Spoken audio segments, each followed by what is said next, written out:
Hello, Northwest Georgia. Welcome to your weather on North Georgia Television. Starting out just slightly warmer than yesterday. Expect a mix of sun and clouds today. The high temperatures around the region will go up to around 82. Winds west-southwest at 5 to 10 miles per hour with only a slight chance of a shower. Partial cloudiness tonight as well with an overnight low around 56.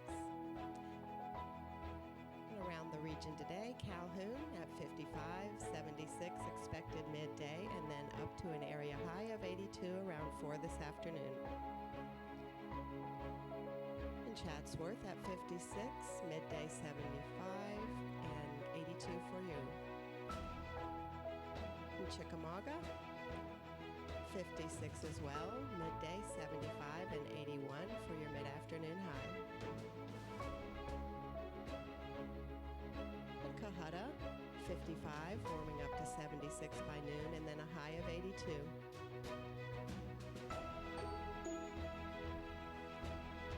Dalton, you're at 46 this morning. Expect 76 at noon and 82 for your high as well.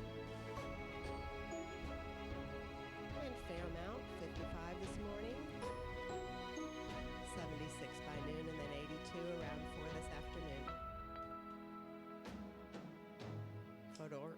Fort Oglethorpe, 56, 77 midday, and then 82 for your high. Lafayette, 55 for your overnight low, 76 by midday, and then the area high, 82. And Ringgold, 55, expect noon temp of 75, and then up to 81. The 7-day forecast. Tomorrow cloudy with a stray shower or thunderstorm possible. Highs near 80, south winds at 5 to 10. 100% chance of rain Thursday night. Lows in the upper 50s. And Friday overcast with occasional showers ending early. Highs 77. Winds north at 5 to 10, and then lows overnight in the low 50s under clear skies. Expect a mostly sunny Saturday, highs near 80, generally fair overnight with a few clouds, lows in the mid-50s. On Sunday, partly cloudy with intervals of clouds, high 82, winds light and variable, and then upper 50s and partly cloudy overnight. Monday, partly cloudy, high 86, low near 60. South-southeast winds at 5 to 10, overnight winds calm, skies remain partly cloudy and temps down near 60. Still partly cloudy next Tuesday and Tuesday night, highs near 84, lows in the low 60s. Next Wednesday, thunderstorms possible, high afternoon, mid-80s, overnight lows around 60. And that's your weather forecast. Whatever the weather, have a blessed and beautiful day.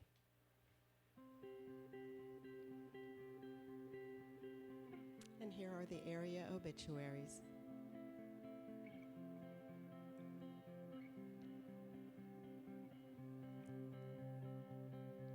Mildred Dreschel, age 90. Mildred Dreschel of Tunnel Hill passed away peacefully Saturday, April 20th at Hospice of Chattanooga. A memorial service to honor the life of Mrs. Dreschel will be held Sunday, April 28th at 2 p.m. at Tunnel Hill United Methodist Church with Reverend J. Tenney officiating. In lieu of flowers, donations may be offered to the Tunnel Hill United Methodist Church. Arrangements by Julian Peoples Funeral Home, Rocky Face Chapel. Dixie Carmine Chitwood Stanley, age 88. Dixie Stanley of Resaca passed away Friday, April 19th at Wooddale Healthcare in Dalton. Funeral services will be conducted Wednesday, April 24th at 2 p.m. from the Chapel of Thomas Funeral Home with ministers Frank Mills, Jewel Metters, and Jerry Smith. Burial will follow in Fane Cemetery. Russell Lee Brewer, age 52. Russell Brewer of Calhoun passed away Friday, April 19th in Erlanger Hospital, Chattanooga, following a 4-year-long battle with cancer. Celebration of Russell's life will be conducted Wednesday, April 24th at 11 a.m.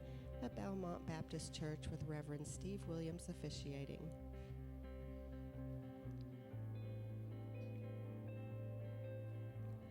Melvin Ravelli Edwards, age 81. Melvin Edwards of Ringgold went home to be with the Lord Saturday, April 20th.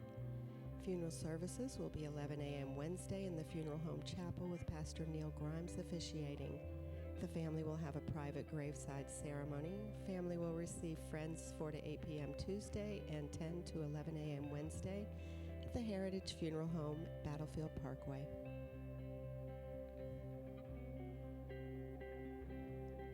Miss DeVelle Lyon Sweet, age 83.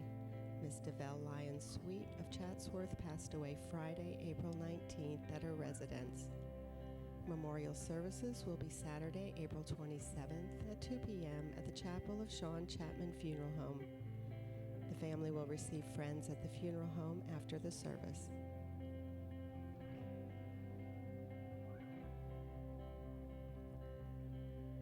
Clara Driggins, age 79. Miss Clara Driggins passed away Sunday, April 21st. Funeral services will be held at 4 p.m. Wednesday in the Chapel of Love Funeral Home. Visitation will be at the funeral home prior to the service from 3 until 4 p.m. Burial will be in United Memorial Gardens.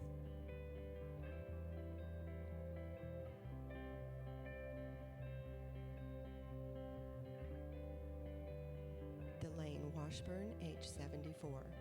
Delane Washburn of Ringgold went home to be with the Lord Sunday, April 21st. Funeral services will be held 1 p.m. Wednesday in the Chapel of Heritage Funeral Home, Battlefield Parkway, with Brother Gary Moore officiating. Interment will be in Tennessee, Georgia Memorial Park.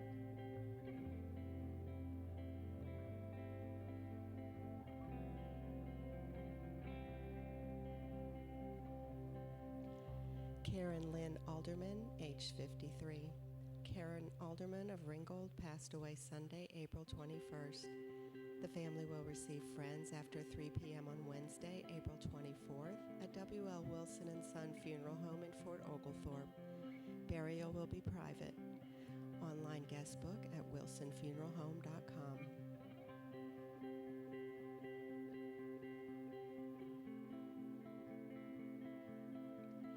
Mary Grace Whaley, age 97. Mary Whaley of Dalton passed away Monday, April 22nd at Regency Park Assisted Living. The funeral service will be held Wednesday, April 24th at 2 p.m.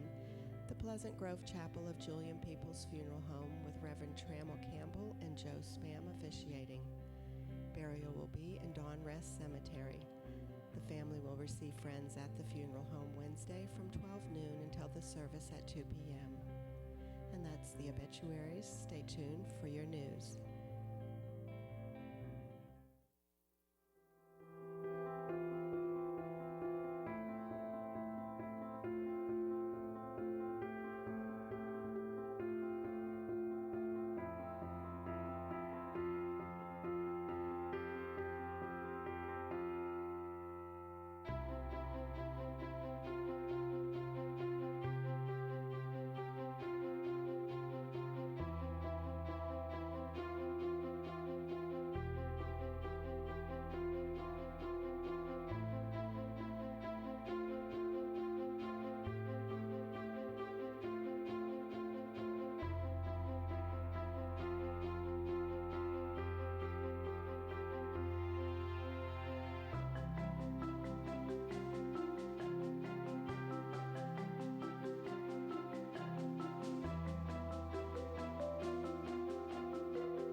Georgia, we are your television news covering Catoosa, Gordon, Murray, Walker, and Whitfield counties. In the news today, some SPLOST advice from Floyd County. The city of Fort Oglethorpe closes in on proposed roundabout and approves offender work crew contract. National Prescription Drug Take Back Day. Also coming up, Calhoun schools get kids involved in caring for their environment. The Latin American Association announces their Dalton ribbon cutting grand opening, community open house, and commitment to Northwest Georgia and upcoming events. Thanks for all your support of the Salvation Army Telethon. Thanks to an amazing giving community that we were able to raise $46,030 towards doing good in our community. If you did not catch the telethon, and it's not too late, you can go to salvationarmygeorgia.org/Dalton and let's get them up to 50,000. That's great. After Whitfield County voters rejected a proposed 1% 6-year, $100 million special purpose local option sales tax in March, county commissioners turned to some helpful neighbors, asking advice on how to handle the next attempt at getting voters to approve a SPLOST. In a work session Monday evening, commissioners heard from Floyd County Commissioner Vice Chairman Wright Bagby, also a former mayor of Rome, and the county's manager Jamie McCord. The pair described the process used by the city and the county to the southwest to handle SPLOST requests, which relies heavily on citizen input. Bagley said he can't tell anybody else what to do, but he can tell them what has worked in Floyd County. He said when they have not had a strong citizens group vetting their projects and involved in the process all the way through, that it is the only times that their SPLOST have ever failed. He said they think it is extremely important for citizens to be active in the process before, during, and after. For Floyd County and its two municipalities, Rome and Cave Spring, the citizens group is the final arbitrator of what projects are presented to voters for each SPLOST. The 11-member committee is selected and divided equally between the three government bodies, and there is no elected officials on the committee. Proposals for projects are made from the governments and also from private citizens, and the committee evaluates all proposals before coming up with a final list of projects. All committee meetings are streamed live on Facebook and broadcast on a local cable access station. Since the state legislature passed laws allowing local governments to propose SPLOST measures in 1986, Bagby said Floyd County has presented 13 SPLOST to the citizens. 3 times, voters rejected the project list. Once, Bagby said the project list was poorly thrown together in a hurry. Another time, there was no input from a designated citizens group. In the third instance, elected officials overruled the group and put forth a list of their own. The 3 that failed were years ago, and they saw that it was an ongoing issue. Bagby said so they empowered the SPLOST Citizens Committee to help make all of the selections. We also agreed that whatever they come up with is what we are going to work with. He said they will not be messing with the projects. The last SPLOST measure in Floyd County passed with more than 60% in favor. The March vote in Whitfield County saw 57.94% of voters opposed to the measure. The city of Fort Oglethorpe is closing in on a construction of a roundabout on Max Smith Road after awarding the bid for the work during the April 9 City Council meeting. The roundabout, which would be at the intersection of Max Smith Road and Steele Road, has been in the works for a while. But Public Works and Recreation Director Jeff Long says the project could start in early May now that the bid process is complete. This will be for the construction to do the roundabout there at Max Smith and Steele Road, Long said. We bid, he said, we bid that out the first part of the year and we had 3 bidders. The low bid was Tally Construction at $490,000. Long explained that as far as funding goes, $350,000 is already allocated in the city's budget, and that the remaining $140,600 will be requested to come from the city's fund balance. The work is expected to take 120 to 150 days on that. Long also explained that Catoosa County's recent T-SPLOST vote halted the process to a degree prior to the bid being awarded. He said they held off on the roundabout because of the T-SPLOST ballot, because if they approved it before that vote, then we couldn't have used that money if it did pass. The discussion also included Councilwoman Paula Stinnett asking for details about the roundabout's median and how larger vehicles will fare in the new traffic flow. Long said it is designed to accommodate tractor-trailer traffic and meets all the requirements according to GDOT guidelines, including a drivable edge in the center with a tapered curb. The board unanimously approved the bid award, which brings a long-awaited project closer to fruition. In early 2018, the city accepted 2 land donations as part of the Roundabout Plan, a .58-acre donation from ERTH Incorporated, and a .03-acre piece from Emerson Properties. The Roundabout Plan came into the fold after an extensive traffic study was conducted when rezoning for a 60-home housing development on Steel Street was approved in late 2017. In other Fort Oglethorpe news, officials have adjusted the City Council meeting schedule for May and approved a contract for inmate work detail with the city's Parks and Recreation Department. During the April 8th City Council meeting, City Manager Jennifer Payne Simpkins presented the board with an annual work detail agreement with Walker State Prison. She said it is an annual contract that the City of Fort Oglethorpe enters into for an offender work crew that will go from July 1st, 2019 through June 30th, 2020. It will include one offender work detail with a maximum of 10 offenders and one full-time correctional officer to supervise that crew. A number of municipalities engage in such agreements as a way of adding manpower to city staff. The work crews help maintain the city's parks and other public spaces, according to Payne Simpkins. The total cost of this one-year agreement is $39,500. The council unanimously approved the agreement, as well as an invoice for the city's annual audit in the amount of $15,000. Before the meeting closed, Mayor Earl Gray pointed out that the second scheduled meeting in May actually falls on May 27th, which is Memorial Day, and asked the board's opinion when to reschedule or to cancel the meeting completely. Before closing, the board agreed to move the scheduled May 27th meeting to Monday, May 20th. All good stuff, and we have more for you if you'll stay with us. We'll be right back.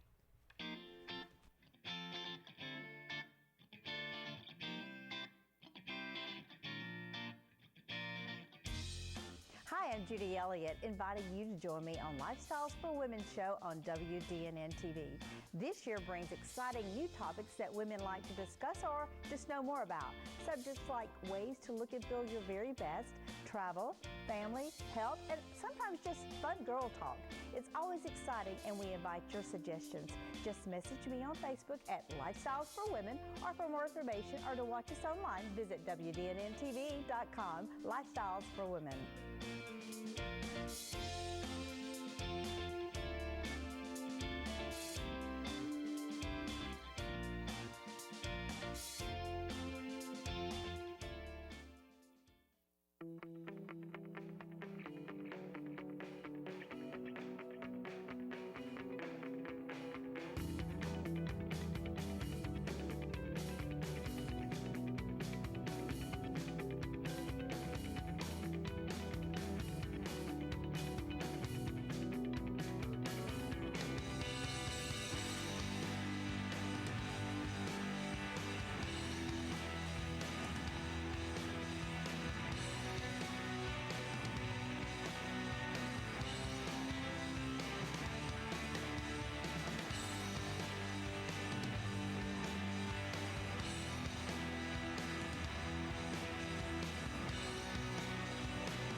Precision Chemical and Paper Supply is locally owned and operated by Damon Duckett, serving our community for 40-plus years. We can supply all your away-from-home needs. Business-to-business products include janitorial, food and beverage, facilities and ground, office products, and packaging. Located at 101 Bryant Avenue in Dalton. Give Precision Chemical and Paper Supply a call today at 706-226-8795 or visit them on their website at precisionchemicalandpaper.com.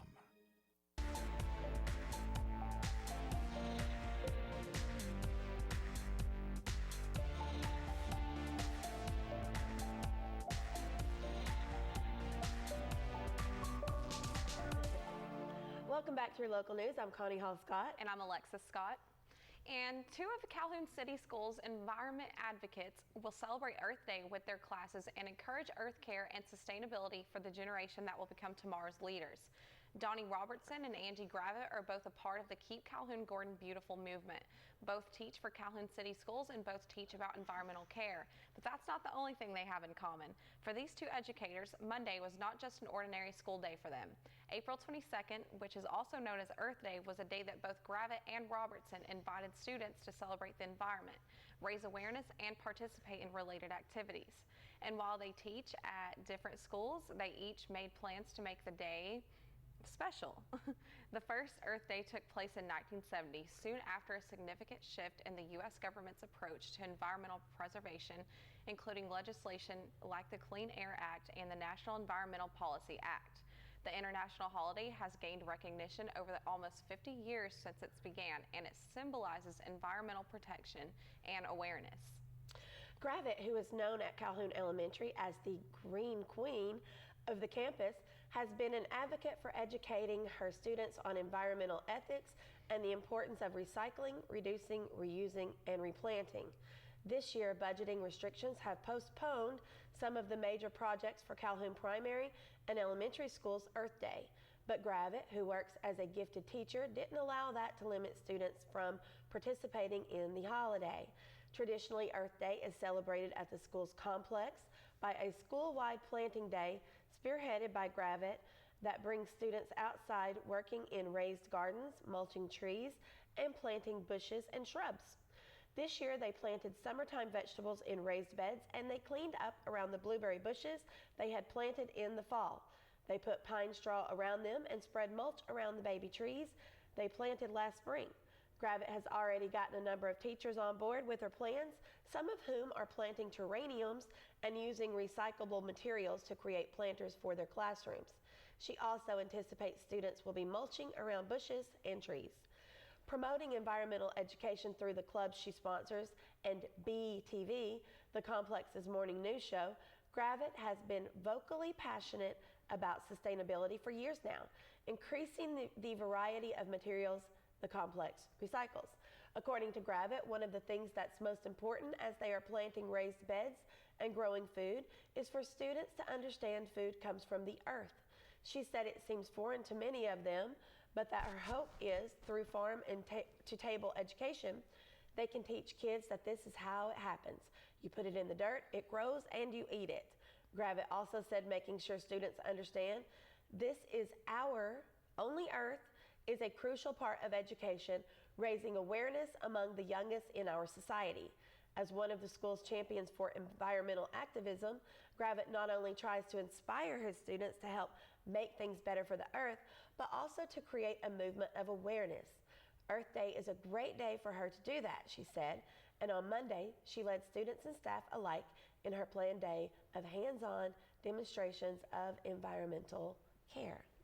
Robertson, who teaches science at Calhoun Middle School, said students from an elective he teaches, Going Green, presented information to other classes to promote waste reduction and recycling, aiming to open the eyes of students unaware of the current environmental crisis.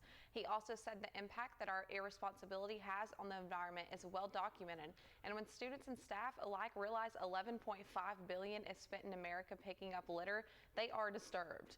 He believes that we should want to leave the world a better place than when we found it, which I agree. Through his class, Robertson has seen students becoming more considerate of their habits after learning about how they individually impact the world around them. As a way of helping his class understand the crisis at hand, he often poses the question, if you were given one cell phone to last you the rest of your life, would you take better care of it? Robinson then reminds them, newsflash, we have one Earth. We need to raise a generation of forward thinkers that are not stuck in a box and know that the Earth does not thrive when being abused. Robertson's students will be presented scientifically proven facts and related information to other classes in the hopes of exposing them to the necessity of environmental friendliness. Both Robertson and Gravitt view Earth Day as a day to highlight the work of their respective schools and students. Yet they each are regularly engaging their students and coworkers in recycling habits, challenging them to seek out opportunities to be practicing the 4 R's. Gravitt sends the kids from her Rhoda Kids Club around the complex once a week to collect recycled paper, cardboard, aluminum cans, and even dried out whiteboard markers. Robertson also carves out class time for students to gather recycling, pick up litter in the hallway, and clean the campus. They say they want to be excellent leaders and not just sit on the sidelines and let someone else do it. They model behavior in hopes that others are encouraged and want to join the cause. Isn't that cool? I think it's great when teachers get involved and talk about these important matters. I like the cell phone reference. Yeah. The Latin American Association celebrates the opening of its new outreach center in Dalton, and they invite you to join them. The center will improve access to critically needed services and resources for the rapidly growing Latino community in Northwest Georgia. The expansion into Dalton was made possible thanks to the partnership and commitment of Mohawk Industry and is in recognition of the great strides that have already been made to empower Dalton's Latinos, many of whom have lived here since the late 1980s. LAA, Dalton Outreach Center's grand opening with ribbon cutting ceremony is on Friday, May 3rd at 11 a.m. and their community open house will be Saturday, May 4th, 10 a.m. to 2 p.m. with music, food, and community resources represented. Both events are at the LAA Dalton Outreach Center, which is located at 508 East Morris Street. The population of Dalton is more than 50% Latino, with Dalton State College becoming Georgia's first Hispanic-serving institution. With Latino and entrepreneurs and skilled labor becoming critical to the Northwest Georgia economy, the Latin American Association is proud to collaborate with local partners to empower Dalton Latinos to adapt, integrate, and thrive. Founded in 1972, the Latin American Association, or LAA, is a 501c3 nonprofit organization headquartered in Atlanta, serving the Latino community in Metro Atlanta and throughout Georgia. The LAA achieves its mission to empower Latinos to adapt, integrate, and thrive through 5 focus areas. Those are family, well-being, education, economic empowerment, immigration and culture, and engagement. Each focus area includes direct services, events, and advocacy that empower Latinos to succeed and advance systematic solutions to issues impacting Latinos. The LAA serves over 50,000 individuals each year through direct services and events, and impacts tens of thousands and more through advocacy. The LAA is the oldest, largest, and most comprehensive agency in the Southeast dedicated to the needs and concerns of the Latino community. The LAA's vision is opportunity for all. For more information, visit www.thelaa.org. North Georgia Television is thankful to Mohawk for the partnership with LAA to help individuals and communities integrate and thrive. And upcoming events around the region. Boys and Girls Clubs will have a benefit golf tournament Friday, May 3rd at Indian Trace Golf Course in Chatsworth with a 12:30 p.m. tee-off time. Teams can be purchased for $400 online at bgcgmw.org/MurrayGolf. At the Fairmont Library, $1 bag book sale final date is today from noon to 5 p.m. For more information, call 706-337-3110. And coming up this weekend, Dalton's Dancing with Stars 2019 will be held Saturday, April 27th at 5 p.m. at the Dalton Convention Center. This year, the proceeds will go to the Greenhouse Child Advocacy and Sexual Abuse Center. Tickets sell out fast and can be purchased at daltondancingstars.com. Christ the King Lutheran Church will host their annual Ecumenial Earth Day Sunday, April 28th. The free event will feature fun food, animals, exhibits, kids' crafts, entertainment, and more to remind us of our role as stewards of the earth. Also on Sunday, April 28th, the 5th annual Teardrop Half Marathon will kick off at 7:30 a.m. at Fort Mountain and end in Chatsworth. And Downtown Barbecue, Boogie and Blues Annual Festival will take place on April 26th and April 27th in Calhoun. On April 27th, Cohutta will celebrate the 50th anniversary of its founding. A full day of activities are being scheduled around historic buildings and structures, beginning with the parade at 11 o'clock a.m. and going until 6 p.m. Peter's Free Reelin' 5K and 1 Mile Fun Run benefit St. Mark's Remarkable Preschool program will be held on April 27th. Registration begins at 7:30 a.m. 1 Mile Fun Run walk begins at 8:30 a.m. 5K race begins at 9:15 a.m. and the award ceremony begins at 10:15 a.m. Pre-register at active.com. And the Share America Foundation will host an American Youth Concert fundraiser on Friday, May 3rd at 7:30 at Ringgold's Patriot Hall, featuring a variety of youth featured on its upcoming CD, Americana Youth of Southern Appalachia. Donation for adults is $12 and youth 18 and under are free. Share America's mission is promoting the traditional music sounds of Appalachia in our youth through scholarships, special events, and educational opportunities. Hey, and thank you guys for joining Lexi and myself today. We look forward to seeing you again tomorrow.